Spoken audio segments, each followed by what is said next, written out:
You know what is the part of speech? What I mean of the part of speech? You know that the part of speech. How can you use there? How can you use there the part of speech? You know that. क्या होता है part of speech? आप लोगों को पता है? पहले आपको पता होना चाहिए कि पार्ट ऑफ स्पीच होता क्या है. पार्ट ऑफ स्पीच के द्वारा हम क्या करते हैं, पार्ट ऑफ स्पीच क्यों यूज होता है, ये आपको पता होना चाहिए. So I want to inform to the first the how to use the part of speech and why are using that. क्या यूजेस है पार्ट ऑफ स्पीच के, तो मैं बता देता हूं. जैसे कि आप लैंग्वेज जो भी होती है, इंग्लिश है, मराठी है, हिंदी है, जो भी लैंग्वेज है, तो हम सेंटर बनाते हैं तो पार्ट ऑफ स्पीच की हेल्प लेते हैं. इंग्लिश में भी वैसे होता है कि हम जो भी सेंटर बनाते हैं तो पार्ट ऑफ स्पीच की हेल्प लेते हैं. और पार्ट ऑफ स्पीच के अलावा दूसरा कौन सा भी वर्ड नहीं है इंग्लिश में, दूसरा कौन सा भी वर्ड हम यूज करते नहीं है, सिर्फ part of speech he use करते हैं. जब आपको इंग्लिश में बात करना है या इंग्लिश में कोई सेंटेंस लिखना है, सिर्फ आपको यूज क्या करना है, पार्ट ऑफ स्पीच यूज करना है. कैसे यूज करना है वो भी आपको बता देना है, ठीक है. जैसे कि आप क्या करते हो, कोई सेंटेंस बनाते हो तो उसमें हम क्या लेते हैं, नाम या सर्वनाम लेते हैं. जो भी सेंटेंस बनाते हैं आप तो उसमें क्या लेते हैं, नाम या सर्वनाम लेते हैं, एज ए सब्जेक्ट ले लेते हैं. बट वो सब्जेक्ट जो होता है वो नाउन एंड प्रोनाउन होता है. क्या होता है, नाउन एंड प्रोनाउन होता है. तो आपको पता होना चाहिए कैसे यूज करना है, क्या यूज करना है, तो हमको वो भी देखेंगे. उसके बाद जो होता है एडजेक्टिव होता है. तो एडजेक्टिव से आप क्या कर सकते हो, किसी किसी की क्वालिटी दिखा सकते हैं, हर एक बंदे की क्वालिटी दिखा सकते हैं. जैसे कि आपको विशेषता हम कहते हैं तो वो विशेषता दिखा सकते हैं बाय द एडजेक्टिव. उसके बाद जो होता है अपना वर्ब होता है. तो वर्ब से क्या करते हैं, हम सब्जेक्ट की एक्शन बताते हैं. क्या बताते हैं, सब्जेक्ट की एक्शन बताते हैं वर्ब से. एक्शन जो कि कैसे होती है, जो कि एक्शन मेन एक्शन होती है. उसके बाद आपको हेल्प भी करता है वर्ब.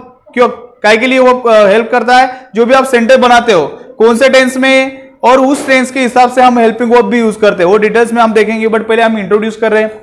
उसके बाद जो होता है वो होता है एडवर्ब होता है. एडवर्ब क्या करता है, it's given the more information about the action. जो भी एक्शन होती है, जो भी वर्ब होता है, तो उसके बारे में ज्यादा से ज्यादा जानकारी देता है या क्वालिटी प्रेजेंट करता है. उसीलिए हम यूज करते हैं क्या, एडवर्ब.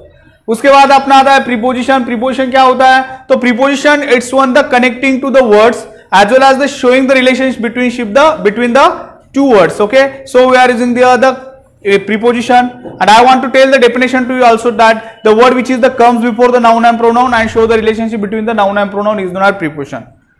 जो भी वर्ड हम नाम या सर्वनाम से पहले यूज करते हैं या नाम के और सर्वनाम के संबंध दिखाते हैं, ओके, तो उसको हम क्या कहते हैं, प्रीपोजिशन कहते हैं. उसके बाद जो कंजक्शन है, तो कंजक्शन क्या करता है, join the two words and two sentences called as the conjunction. जो भी कंजक्शन होता है तो क्या करता है, ज्वाइन द टू वर्ड्स और टू सेंटेंसेस, दो वर्ड को या दो सेंटेंस को ज्वाइन करता है, उसे हम कंजक्शन कहते हैं. और लास्ट वाला जो इंटरजेक्शन होता है, it's one the by the emotion we can understand that, by the happiness you can understand that. जो भी हैप्पीनेस होता है और सैडनेस होता है तो हम यूज करते हैं इंटरजेक्शन. क्या यूज करते हैं, इंटरजेक्शन यूज करते हैं. But first of all, I told you that all of things we are using the part of speech and then you can speak in English because without any words not present in English language. दूसरा कौन सा भी word नहीं English में जो कि part of speech के अलावा है, ठीक है.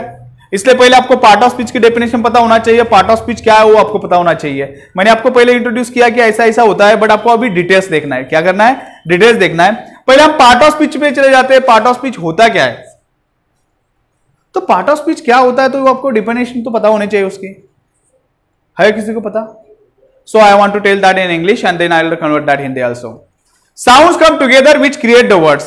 Okay, sounds come together, okay, which create the words. Sound बोले तो what are the sound, which are the sound, how many sound in English language. आपको पता होना चाहिए कितने साउंड है इंग्लिश लैंग्वेज में. मैंने क्या बोला, sounds come together which create the words. जो भी साउंड एक साथ आते हैं तो हम क्या बनाते हैं, एक वर्ड बनाते हैं. साउंड बोले तो कितने होते हैं इंग्लिश में, कितने होते हैं, है किसी को पता? There are two sound in English language. कितने साउंड होते हैं?